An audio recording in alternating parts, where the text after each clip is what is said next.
എന്താ പറയുക, രേണുവിൻ്റെ ചേച്ചിയാണ് രേണുവിൻ്റെ കൂടെ വന്നത്. അങ്ങനെ ഓരോരുത്തർക്കും അവരുടെ ഫാമിലി മെമ്പറും ഫ്രണ്ട് വന്നവരുണ്ട്, ഫാമിലി മെമ്പേഴ്സ് വന്നവരുണ്ട്. അങ്ങനെയൊക്കെയാണ് വന്നിരിക്കുന്നത്. അപ്പോൾ പിന്നെ അതിനുശേഷം ഈ ഹൗസിൽ എല്ലാവരും കയറി കഴിഞ്ഞതിന് ശേഷം എല്ലാവരെയൊക്കെ പരിചയപ്പെട്ടു. ഹൗസൊക്കെ നല്ല അടിപൊളി ഹൗസാണ് കേട്ടോ. അപ്പോൾ അത് പറയാതിരിക്കാൻ പറ്റില്ല, നമുക്ക് നല്ല അടിപൊളി ഹൗസാണ്.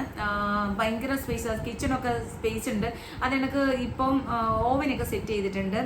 നല്ല നല്ല അടിപൊളിയായിട്ടുണ്ട്, നല്ല നീറ്റ് ആൻഡ് ക്ലീൻ ആയിട്ട് വെച്ചിട്ടുണ്ട്. ഇനി എന്താണ് ഇവർ കയറി കഴിഞ്ഞിട്ട് ഇത് കച്ചടയാവുമല്ലോ. പിന്നെ ബാത്റൂം എന്ന് പറയുന്നത് 2 ടോയ്ലറ്റാണ് ഉള്ളത്.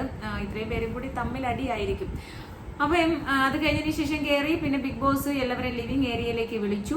ലിവിങ് ഏരിയയിലേക്ക് വിളിച്ചതിന് ശേഷം ബിഗ് ബോസ് പറഞ്ഞു 3 പേരാണ് ഇവരുടെ ആ ഒരു അതിൽ ജയിച്ചത്. അപ്പം ആ 3 പേർക്ക് ഒരു സ്റ്റിക്കർ കൊടുത്തിട്ടുണ്ട്, ഒരു ബാൻഡ്.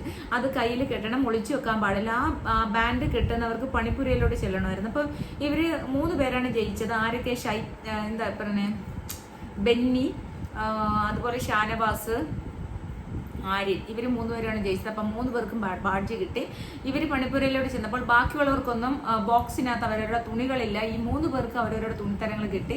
അപ്പം ഇത് പക്ഷേ ഓരോരുത്തർ തട്ടിയെടുക്കണം. കാരണം ഇത് കിട്ടുന്നവർക്കാണ് ഈ അവരുടെ തുണികളൊക്കെ കിട്ടുക. അപ്പം അത് തട്ടിയെടുക്കാൻ വേണ്ടിയില്ല, കുഞ്ഞു കുട്ടികളെ പോലെ എല്ലാവരും കിടന്ന് പിടിയും ബഹളവും അങ്ങോട്ടും ഇങ്ങോട്ടും കിടന്ന് ഓട്ടവും ഒക്കെയാണ്. പിന്നെ നമ്മൾ പ്രതീക്ഷിച്ചിരിക്കുന്ന രേണുസുതി അവരുടെയൊക്കെ മാറിയൊക്കെ നിൽക്കുന്നുണ്ട്. പ്രത്യേകിച്ച് വലിയ പങ്കൊന്നും വഹിക്കുന്നതായിട്ട് ഇന്നത്തെ ഒരു ദിവസം ഇത്രയും നേരം കൊണ്ട് ഇപ്പം നമ്മൾ 1 മണിക്കൂറായല്ലോ. 10:30 മണിക്കാണ് ലൈവ് തുടങ്ങിയത്. ഇപ്പം 11:30 മണി കഴിഞ്ഞിട്ടുണ്ട്. 11:27. അപ്പം 11:27 ആയിട്ടുണ്ട്. അപ്പം ഈ സമയം കൊണ്ട് വലിയ ഒരു ഇതൊന്നും കാണിച്ചിട്ടില്ല. ഇപ്പോഴും അവർ തമ്മിൽ ഇങ്ങനെ ചുമ്മാതെ കിടന്ന് അങ്ങോട്ടും ഇങ്ങോട്ടും ഭയങ്കരമായിട്ട് ഗുസ്തിയും. ഈ ബാഡ്ജ് വാങ്ങാൻ വേണ്ടി കയ്യിൽ കെട്ടിരിക്കുന്ന ബാഡ്ജ് ഒളിപ്പിക്കാൻ പറ്റില്ല, കയ്യിൽ തന്നെ കെട്ടണം.